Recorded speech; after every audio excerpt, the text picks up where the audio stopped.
noite. O Supremo deve julgar ação contra dispositivo de uma lei que restringe a esterilização voluntária. STF atende manifestação da Procuradoria-Geral da República e arquiva pedidos contra o deputado Nicolas Ferreira.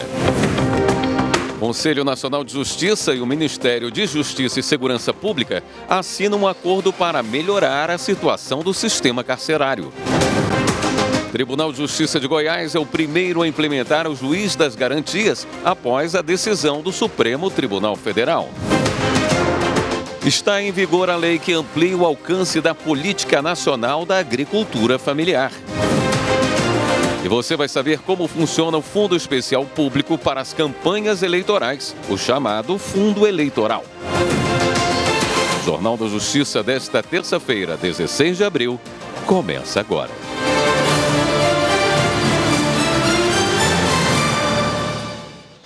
A segunda turma do Supremo Tribunal Federal manteve a decisão do ministro André Mendonça, que absolveu um homem condenado por tráfico de drogas com base em provas obtidas de forma ilegal. A repórter Carolina Chaves tem as informações. O julgamento foi em plenário virtual. A segunda turma analisou um recurso do Ministério Público contra a decisão do ministro André Mendonça. Segundo o processo, os policiais militares de São Paulo atenderam a um chamado de um acidente de trânsito.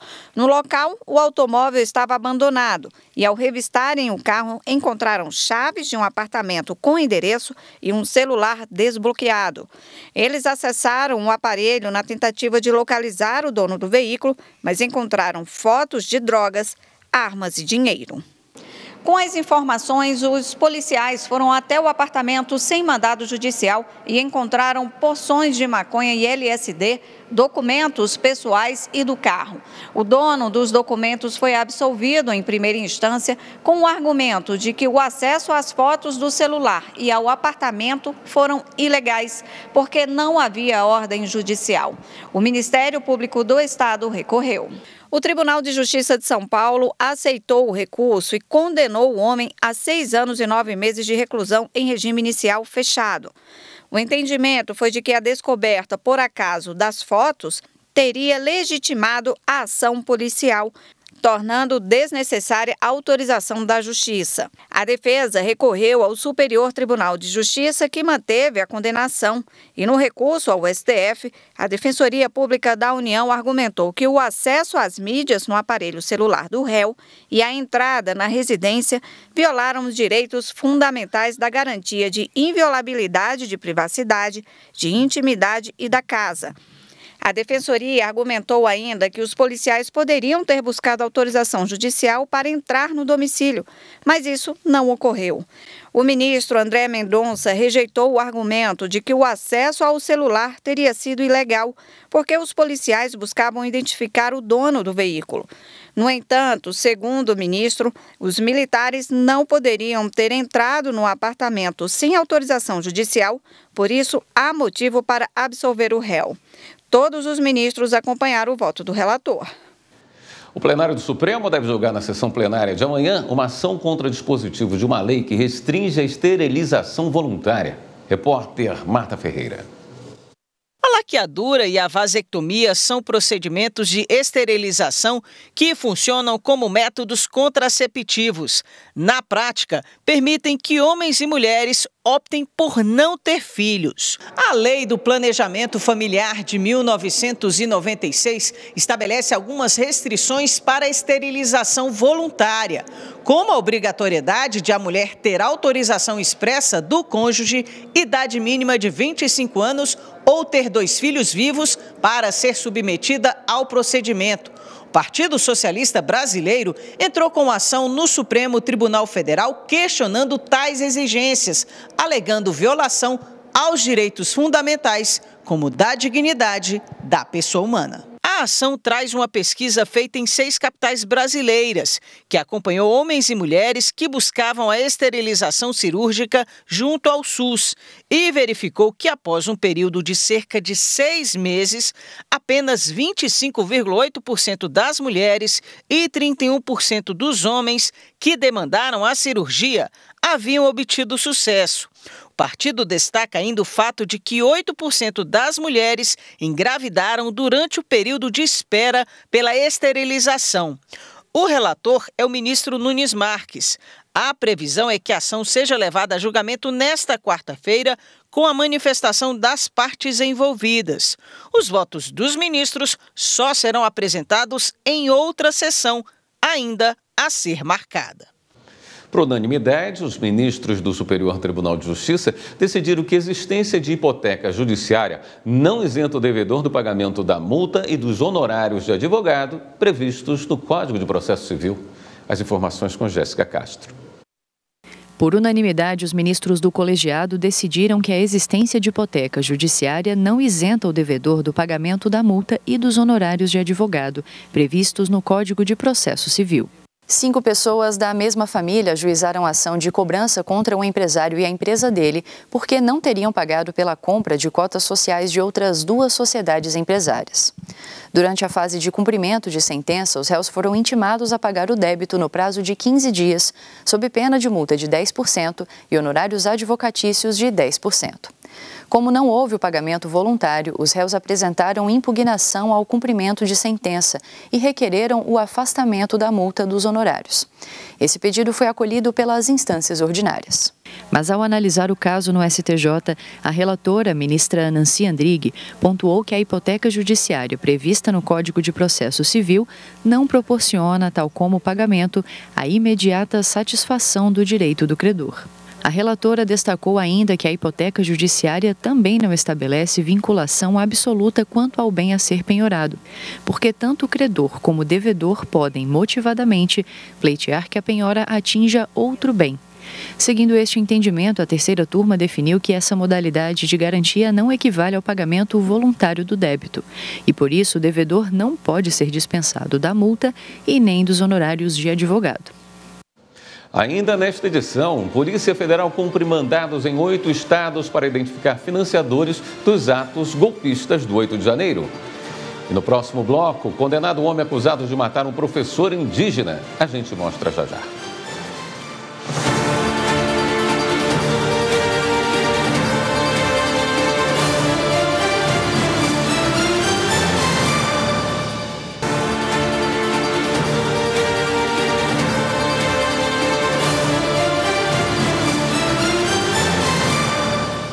Com autorização da Justiça, a Polícia Federal cumpriu mandado em 8 estados para identificar financiadores dos atos golpistas de 8 de janeiro de 2023.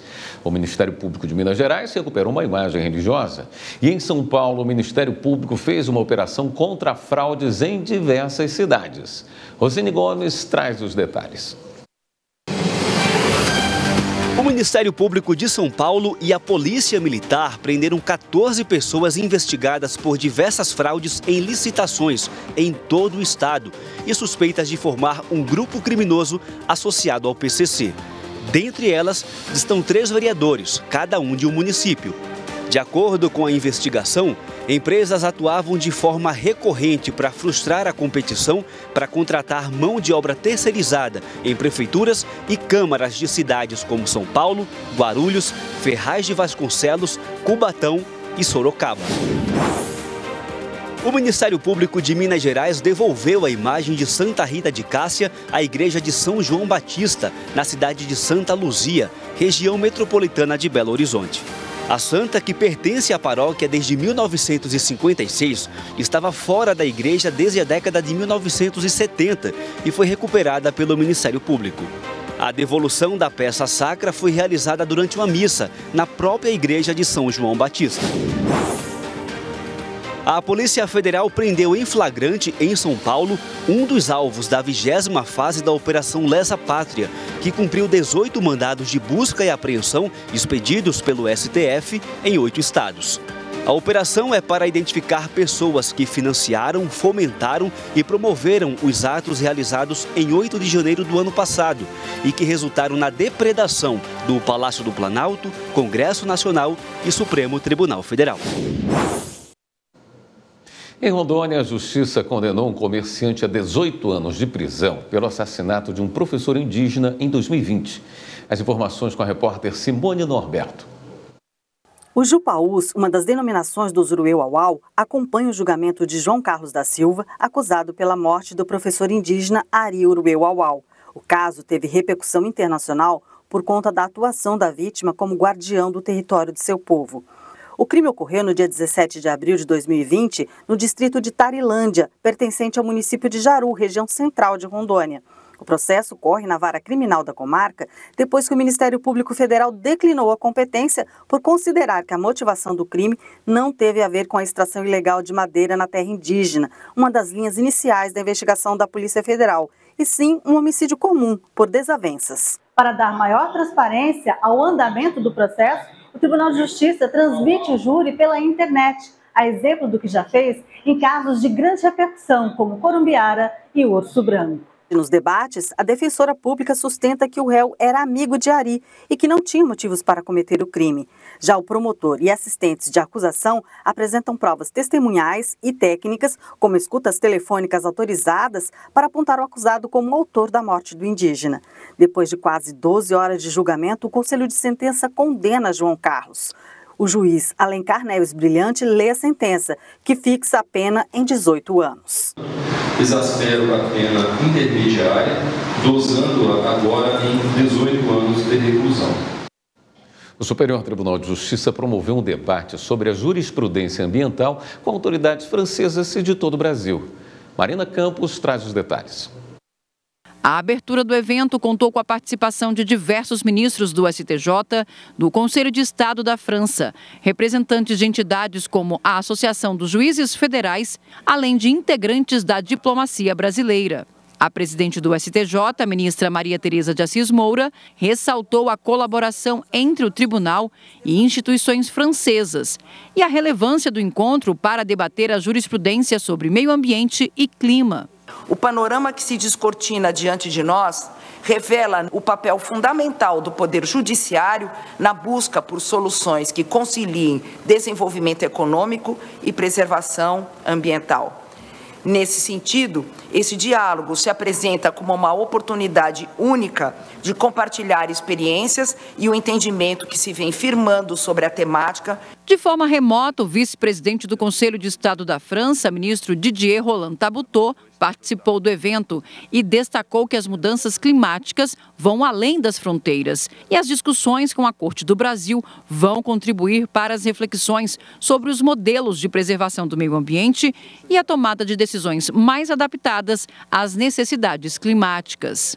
A jurisprudência ambiental do STJ, em casos concretos, foi apresentada pelos ministros que integram a primeira sessão. E a representante do Conselho de Estado da França, ministra Isabelle da Silva, abordou o panorama jurisprudencial francês. Ao final do encontro, o ministro Herman Benjamin agradeceu a participação dos ministros do STJ e da cooperação com a Corte Francesa no debate sobre o tema. Já temos uma cooperação com a Corte de Cassação e o próprio ministro Marcelo Navarro é um dos nossos embaixadores perante a Corte de Cassação. Nós vamos continuar, e sim, com o Conselho de Estado nas outras áreas. A íntegra do evento pode ser conferida no canal do STJ no YouTube. A seguir, Conselho Nacional de Justiça e Ministério de Justiça e Segurança Pública assinaram acordo para melhorar a situação do sistema carcerário. E ainda, a STF atende manifestação da Procuradoria-Geral da República e arquiva pedidos contra o deputado Nicolas Ferreira. Voltamos já.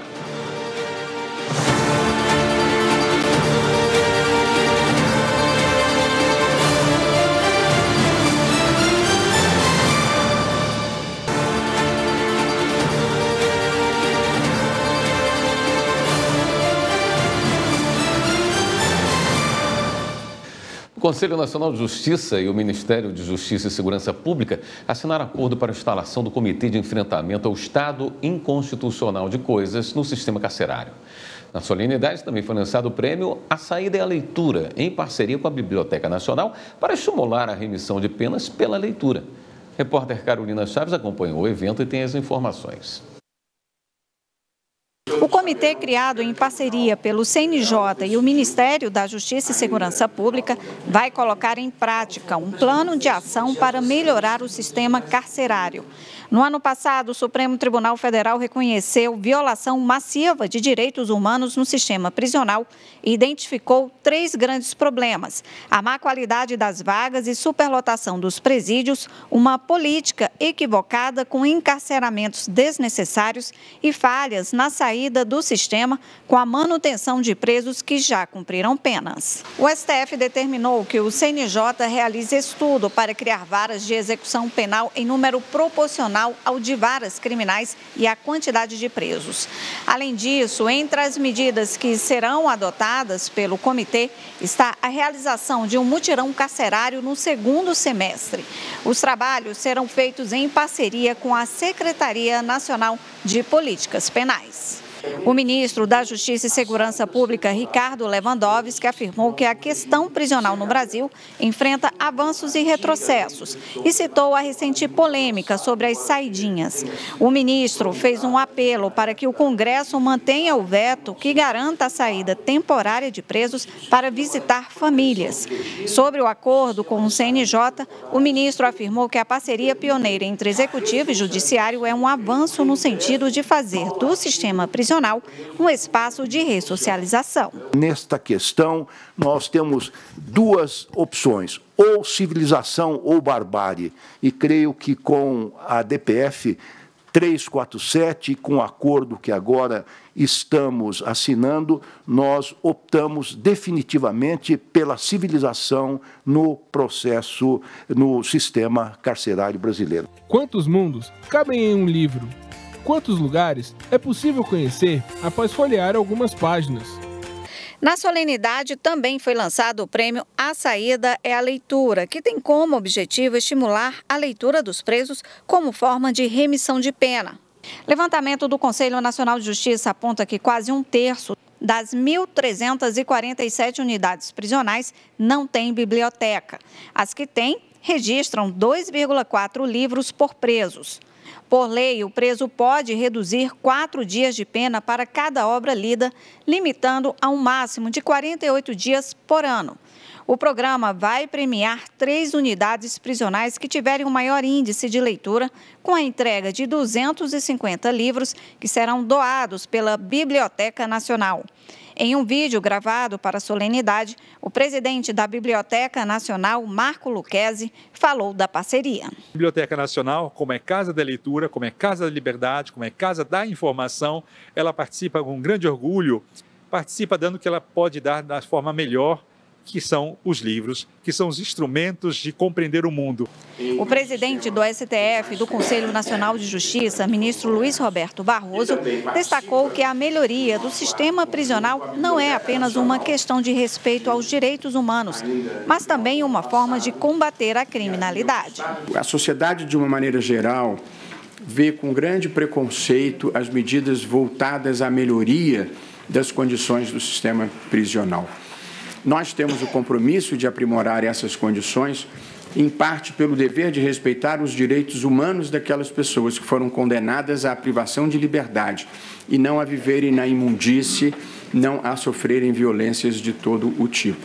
Mas, em segundo lugar, é muito importante investir energia no sistema prisional para diminuir o grau de reincidência, para que as pessoas possam se ressocializar e para que o sistema prisional não seja o escritório do crime e de preparação dos futuros criminosos. O Supremo Tribunal Federal atendeu uma manifestação da Procuradoria-Geral da República e arquivou pedidos contra o deputado Nicolas Ferreira. No Dia da Mulher, ele fez um discurso considerado discriminatório. Rossini Gomes. A pedido da PGR, o ministro André Mendonça, do STF, determinou o arquivamento de 5 petições apresentadas contra o deputado do PL de Minas Gerais, Nicolas Ferreira. No Dia Internacional da Mulher, o deputado usou uma peruca na tribuna da Câmara e disse, entre outras coisas, que as mulheres estão perdendo espaço para homens que se sentem mulheres. Os pedidos eram para que fosse apurada a suposta prática dos crimes de transfobia, violência política de gênero, assédio e constrangimento. No STF, a PGR se posicionou contra o segmento das petições, por entender que a manifestação do deputado, embora possa ser de mau gosto, está protegida pela imunidade parlamentar. Na decisão, o ministro André Mendonça ressaltou que deve ser prestigiada a independência entre os poderes e a imunidade parlamentar. Via de regra, compete à respectiva Casa Legislativa a apuração da eventual quebra do decoro e punição na esfera política. Está em vigor a lei que amplia o alcance da Política Nacional da Agricultura Familiar e dos empreendimentos familiares rurais. E você vai saber também como funciona o Fundo Especial Público para as campanhas eleitorais, o chamado Fundo Eleitoral. A gente mostra já já.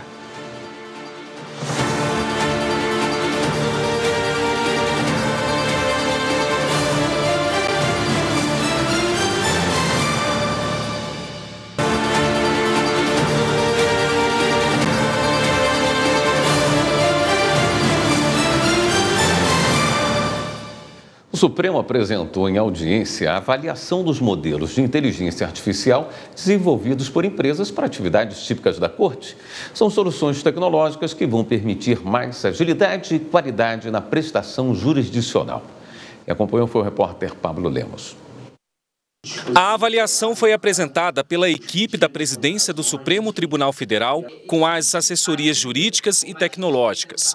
A conclusão é de que é possível utilizar os modelos de inteligência artificial apresentados para atividades típicas da Corte.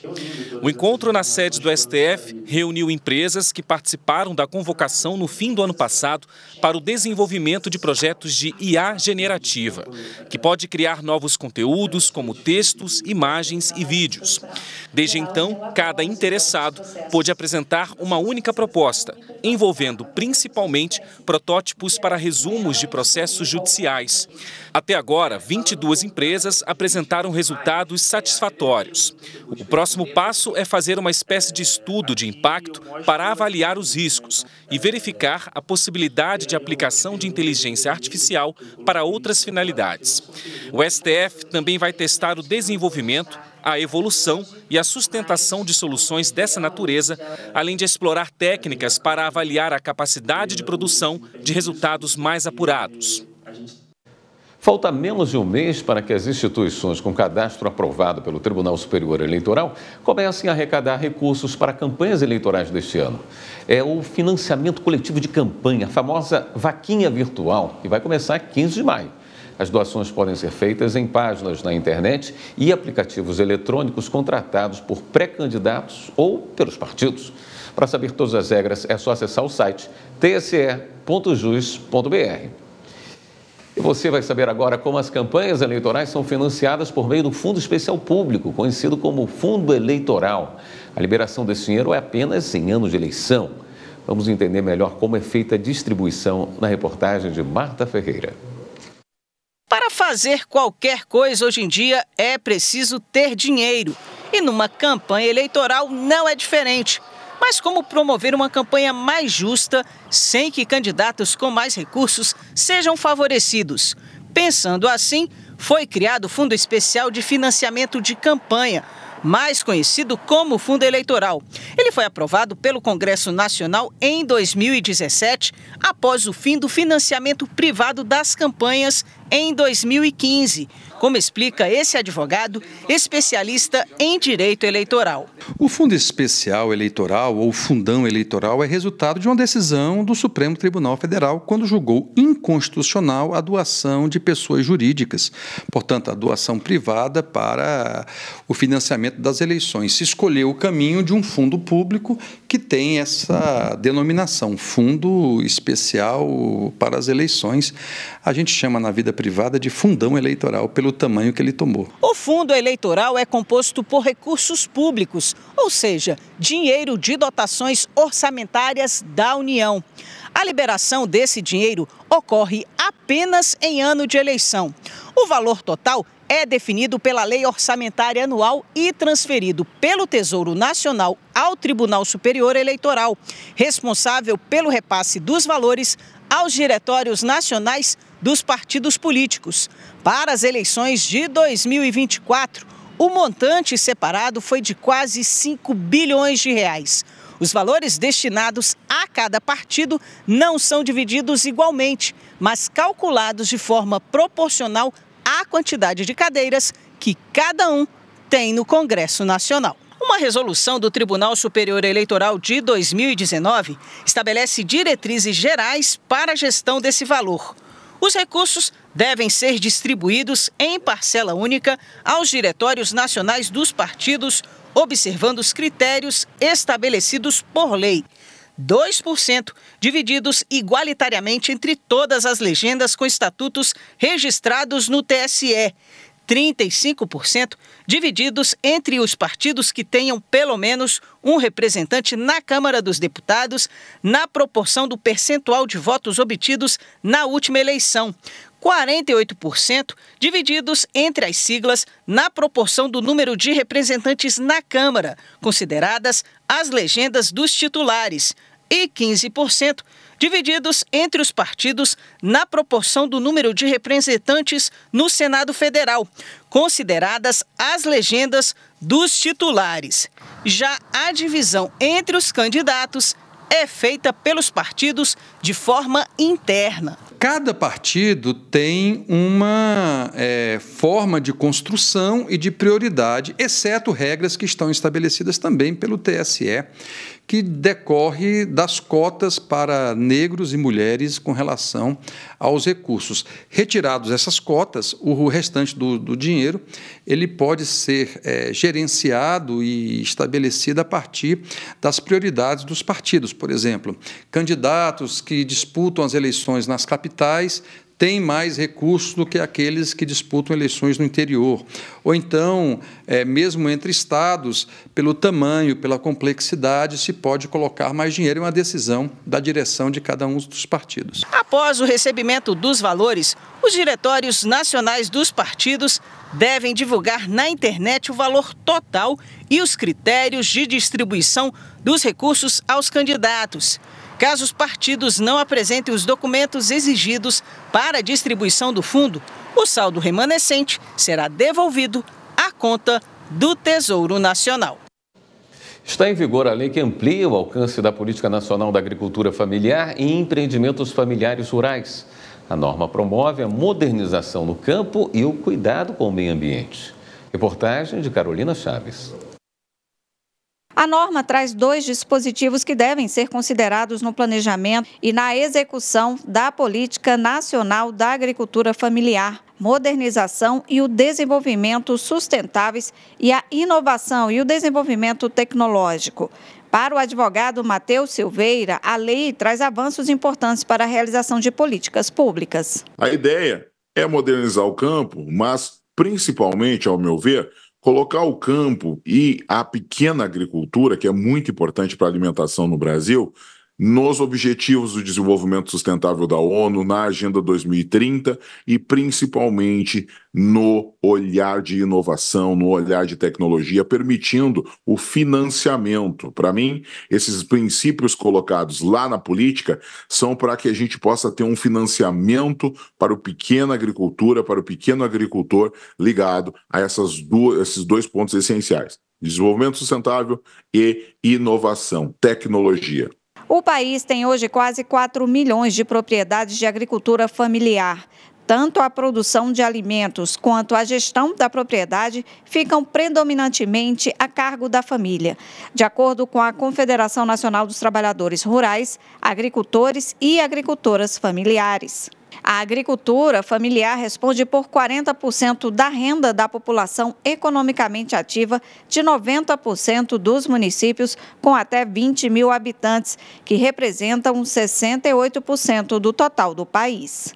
Para o advogado, os novos dispositivos da Lei de Agricultura Familiar vão permitir não apenas a modernização no campo, como também o cuidado com o meio ambiente. Propiciar vamos dizer assim, que políticas públicas sejam feitas para criar linhas de crédito, propiciar que startups participem talvez de editais, de programas de desenvolvimento. Acho que o foco central foi permitir essa inclusão e principalmente fazer com que a agricultura familiar esteja ligada também ao desenvolvimento sustentável, ou seja, que cresça, que possa crescer, mas que seja exigido também o cuidado com o meio ambiente, a atenção com o meio ambiente. Justiça decide que Joalheria do Rio de Janeiro não violou a propriedade intelectual da loja Gasterne e não praticou concorrência desleal. E ainda, o mutirão da execução penal em Mato Grosso atende cerca de 200 presos com requisitos para progressão de regime.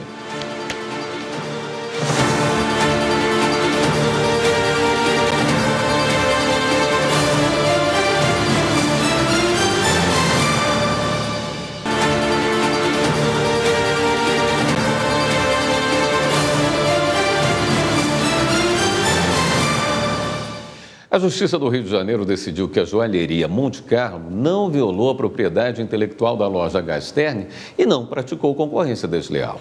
A ação foi movida porque a loja Monte Carlo lançou uma coleção de joias inspirada em estrelas chamada Star, que se assemelha com peças da Gasterne. Os argumentos não foram aceitos pela Justiça, que decidiu que o uso de estrelas por outras joalherias se constitui como fato inerente à ampla concorrência, assim como o nome em inglês. Ainda cabe recurso da decisão. Em Mato Grosso, o mutirão da execução penal Vulnerabilidades em Foco atendeu cerca de 200 pessoas que já estavam no regime semiaberto e com requisitos para progredir para o regime aberto. A reportagem é de Fernanda Fernandes. Nilva era um misto de nervoso, alívio e alegria. É que estava prestes a retirar a tornozeleira eletrônica que já usava há 2 anos. Condição que a incomodava muito. Eu sou mãe solo, 2 crianças, então em todos os lugares que eu vou com meus filhos, que ela ficava exposta, eu era julgada. Então, por esse motivo, por eu andar com os meus filhos, e também por eles verem isso, né? E na universidade, porque na universidade eu não contei para ninguém, então ninguém sabia que eu usava. E eu queria muito tirar por conta de outras atividades na universidade que eu não participava por conta dela. Assim como ela, outros egressos do Sistema Prisional de Mato Grosso, que já estão trabalhando há pelo menos 6 meses, tiveram revisados os processos e as medidas cautelares que impõem a monitoração eletrônica durante o mutirão de execução penal Vulnerabilidades em Foco, coordenado pelo juiz Geraldo Fidelis Neto. Iniciativa que também atendeu pessoas em situação de rua. São pessoas que eventualmente erraram no passado, consertaram suas vidas, estão trabalhando já há tempos, mais de 6 meses trabalhando, vinculados todos os dias. Então, essas pessoas vão ter a possibilidade de retirar a tornozeleira. E o controle vai continuar sendo feito todos os dias nos trabalhos que estão se dedicando, buscando uma nova vida. A ação foi realizada na sede da Fundação Nova Chance e do Escritório Social em Cuiabá, instituições que fazem o acolhimento e encaminhamento dessa população mais vulnerável, de acordo com as necessidades de cada um. Tem documentação civil que a gente também faz aqui na Fundação, nós temos outras frentes de encaminhamento para a saúde, e a gente só encaminha para o trabalho quando essa pessoa está apta para trabalhar, quando a gente adequou o perfil dela à vaga de trabalho, para que a gente tenha sucesso. Nós temos hoje 240 termos no estado de Mato Grosso, né? Tanto em prefeituras, também em empresas privadas, também iniciativa privada e também em Secretaria de Estado. Essa é para você que está querendo ganhar mais conhecimento sem sair de casa. O projeto STF Educa está oferecendo cursos online gratuitos e abertos para toda a sociedade. Os conteúdos tratam de temas jurídicos, língua portuguesa, liderança institucional e paternidade. O melhor é que eles já estão disponíveis na página do Supremo Tribunal Federal. Marta Ferreira tem mais informações. Que tal aprender um pouco mais sobre o uso da crase no português? Ou dominar a concordância verbal? Mas se seu interesse for mais jurídico, o que você acha de ficar por dentro da jurisdição constitucional e dos principais temas tratados no STF? Ou, quem sabe, entender melhor como funciona a repercussão geral. Também tem espaço para quem prefere temas sobre paternidade ou liderança institucional. Se você se interessou, você precisa conhecer o STF Educa, projeto do Supremo Tribunal Federal que oferece cursos à distância e gratuitos para todo mundo. O objetivo é aproximar o STF do cidadão e democratizar o acesso a oportunidades de capacitação de qualidade nas mais diversas áreas do conhecimento, em especial em temas jurídicos. Para fazer os cursos, basta entrar na página do Supremo e clicar na aba STF Educa, que fica na parte de cima. Lá, você entrará no ambiente virtual de aprendizagem do STF. O próximo passo é clicar no ícone STF Educa e procurar por categoria de cursos. Aí vão estar à sua disposição 14 cursos. Um deles é o Tutela Jurisdicional dos Direitos Fundamentais. Outra opção é o Liderança Inovadora. Também tem o curso de lições de concordância verbal, lições de crase, habeas corpus, jurisdição constitucional e principais temas tratados no STF e até a aplicação da inteligência artificial ao direito, entre outros. O melhor é que o aluno pode se matricular em quantos cursos quiser, gratuitamente e sem sair de casa, e iniciar o aprendizado logo em seguida. Todos os cursos têm 1.000 vagas, com exceção do curso sobre tutela jurisdicional dos direitos fundamentais, com 3.000 vagas. Para obter o certificado, é necessário atingir 70 pontos nas atividades e estudar as aulas. Também é obrigatório preencher a avaliação de reação ao final do curso. Os estudos são auto-instrucionais, ou seja, sem acompanhamento de tutor. Dessa forma, o estudante pode seguir o ritmo que desejar sem uma periodicidade definida para acesso, devendo concluir o curso em até 90 dias, contados a partir da data de sua inscrição. Desde o início do projeto, em 2020, já são mais de 40.000 cidadãos capacitados. Não perca tempo. Venha você também ampliar os seus conhecimentos. O ciclo de capacitação de 2024 vai de abril a dezembro. Por isso, não deixe de participar. A seguir, o que diz a legislação e exemplos positivos de inclusão de pessoas com deficiência. E ainda, o Tribunal de Justiça de Goiás é o primeiro a implementar o juiz das garantias após a decisão do Supremo Tribunal Federal.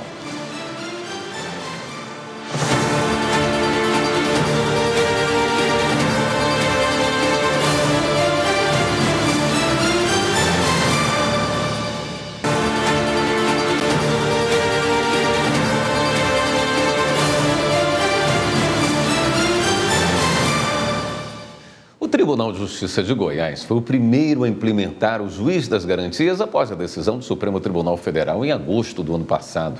O Judiciário brasileiro tem até agosto deste ano para colocar o instrumento em prática. Acompanhe na reportagem de Carolina Chaves.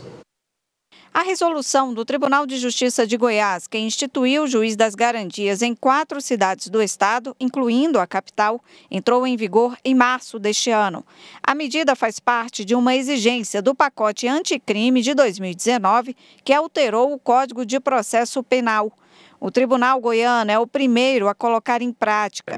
O juiz auxiliar da presidência da Corte, Rinaldo Dutra, explica que, ao elaborar a resolução, os desembargadores levaram em conta os dados de investigações e decisões criminais no estado. A gente observou qual o número dos procedimentos investigatórios que tramitavam naquele momento e qual o número de casos novos que a gente poderia projetar para o futuro.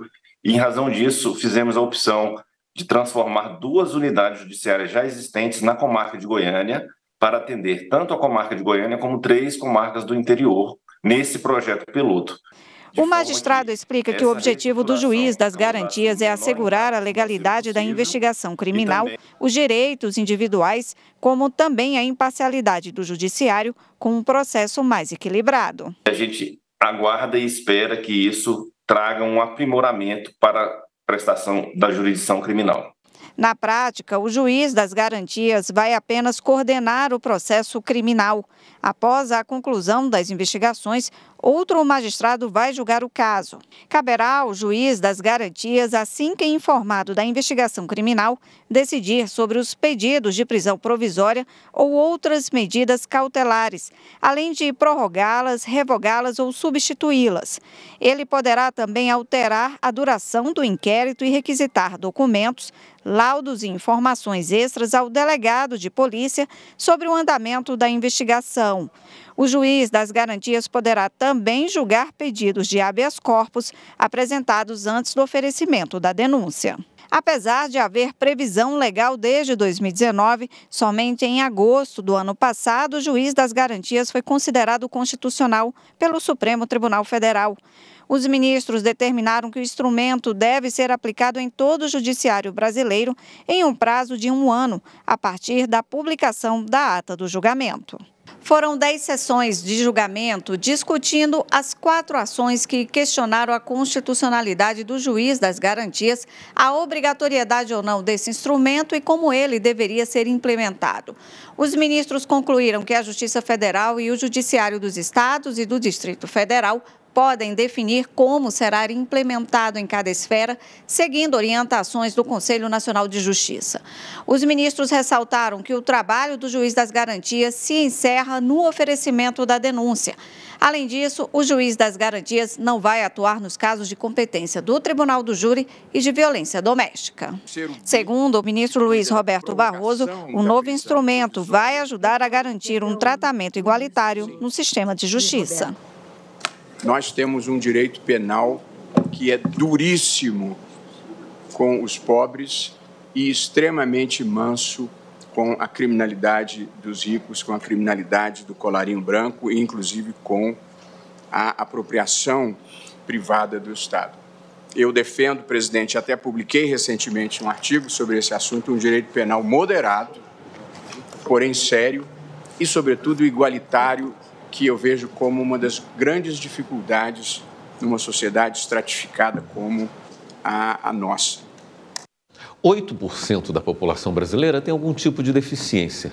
Segundo o IBGE, o Instituto Brasileiro de Geografia e Estatística, o percentual corresponde a 18.600.000 pessoas. Para garantir que elas tenham acesso ao mercado de trabalho, há mais de 3 décadas existe uma lei que prevê percentual obrigatório de vagas inclusivas nas empresas com mais de 100 empregados. Para explicar o que diz a legislação e mostrar exemplos positivos de inclusão, o repórter Rafael Oliveira preparou uma reportagem sobre o tema. Vamos conferir. Dona Andréa, no momento nós não temos o curso de marceneiro em Taguatinga. Elisângela é atendente de call center.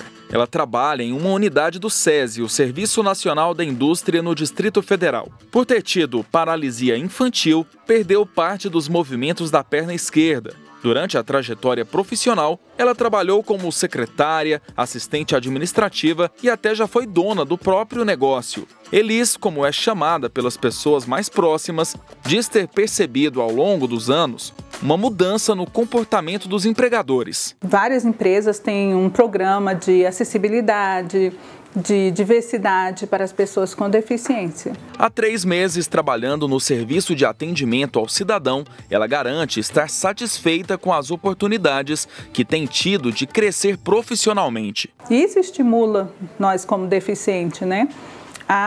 As nossas habilidades, ao nosso pessoal mesmo, né? Que a gente pode saber. Eu estou aqui no call center, mas eu posso saber que qualquer hora eu posso ir para outra área. De acordo com o artigo 93 da Lei 8.213 de 1991, empresas com 100 empregados ou mais devem obrigatoriamente reservar vagas de trabalho para pessoas com deficiência. A legislação foi um instrumento fundamental para diminuir a discriminação, alertar sobre a importância da inclusão e garantir cidadania. As proporções variam de acordo com a quantidade de contratados. De 100 a 200, a reserva legal é de 2%. De 201 a 500, de 3%. De 501 a 1.000, de 4%. Onde há mais de 1.001 empregados, a reserva deve ser de 5% das vagas. A instituição que emprega a Elis é um exemplo de respeito às cotas.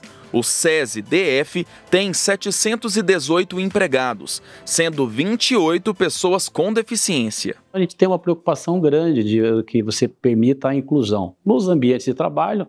Quando há necessidade, a gente faz as adequações de forma que as pessoas tenham uma total permanência, né? E mais que a gente enxergar a questão da exclusão é perceber quanto ele tem de de potencialidade em relação a contribuir para que a gente cumpra a nossa missão, né? As multas administrativas pelo descumprimento da reserva de vagas para pessoas com deficiência podem passar de R$200 mil. Na Justiça do Trabalho, as decisões também têm sido no sentido de condenar quem desrespeita a lei. Em um julgamento recente no Tribunal Superior do Trabalho, a terceira turma manteve a condenação de um centro universitário de São Paulo ao pagamento de danos morais coletivos. Em ação civil pública, o Ministério Público do Trabalho denunciou que dos 1.688 postos de trabalho existentes no local, apenas 3 eram preenchidos por pessoas com deficiência. Em outro caso, julgado pela primeira turma, uma cooperativa agroindustrial do Paraná foi condenada por não divulgar vagas inclusivas. O colegiado entendeu que a empresa não realizou esforços suficientes nem para a divulgação do processo seletivo, nem para manter os trabalhadores com deficiência a longo prazo. O ministro do Tribunal Superior do Trabalho, Cláudio Brandão, explica que a necessidade de adaptação do ambiente de trabalho não pode ser usado como argumento para a empresa desistir de contratar uma pessoa com deficiência. Publicação de anúncios em jornais, por exemplo, se não aparecerem, aspas, pessoas aptas para aquele posto de trabalho, a empresa estaria desobrigada a cumprir a cota. Isso não tem lugar mais no Brasil de hoje. A lei brasileira não comporta mais essa prática, porque ela é equivocada. A empresa tem que promover a inclusão. E promover a inclusão significa dizer o seguinte: colocar a pessoa para trabalhar e fornecer os meios necessários para que ela possa exercer o seu direito ao trabalho. O ministro destaca que a legislação brasileira sobre o tema ganhou força em 2009, quando o Brasil ratificou a Convenção Internacional sobre os Direitos das Pessoas com Deficiência. É o primeiro tratado internacional que o Brasil aprovou com a equivalência à emenda constitucional, portanto, é norma constitucional. A deficiência não é mais vista como um defeito, uma anomalia, uma imperfeição, mas uma característica, um atributo que a pessoa tem. Assim como usar barba, ter cabelo, cor de pele, altura, traços genéticos, ou seja, é uma característica que a pessoa possui. A Elis, lá do início da reportagem, deixa um recado para as outras pessoas com deficiência que ainda não estão no mercado de trabalho. Eu participo de um grupo de empregos para PCD, tem vagas de todos os tipos. Isso dá um ânimo para a gente, né? Que nós somos capazes também de fazer o mesmo trabalho que qualquer outra pessoa. Uma última notícia. Em Minas Gerais, o Tribunal de Justiça julgou recursos de médicos relacionados ao caso do garoto Paulo Pavese. Os desembargadores da primeira Câmara Criminal determinaram a prisão dos médicos José Luiz Gomes da Silva e José Luiz Bonfito, que aguardavam o julgamento em liberdade. Eles foram condenados a 25 anos e 10 meses de prisão por crime de homicídio qualificado por motivo torpe. Já os médicos Sérgio Gaspar, condenado a 14 anos, Celso Roberto Frazon a 18 e Rogério Carneiro Fernandes a 17 anos, vão continuar aguardando em liberdade a decisão definitiva. O médico Álvaro Inhanhes irá permanecer preso. Ele foi condenado a 21 anos e 8 meses. Os desembargadores Edson Feital Leite e José de Moura Faleiros acompanharam os votos do relator, desembargador Eduardo Machado. Esta edição do Jornal da Justiça fica por aqui. Na sequência, você assiste ao Direto do Plenário com a transmissão ao vivo da sessão do TSE. E na Rádio Justiça, fique com a Voz do Brasil. Uma boa noite para você. Até amanhã.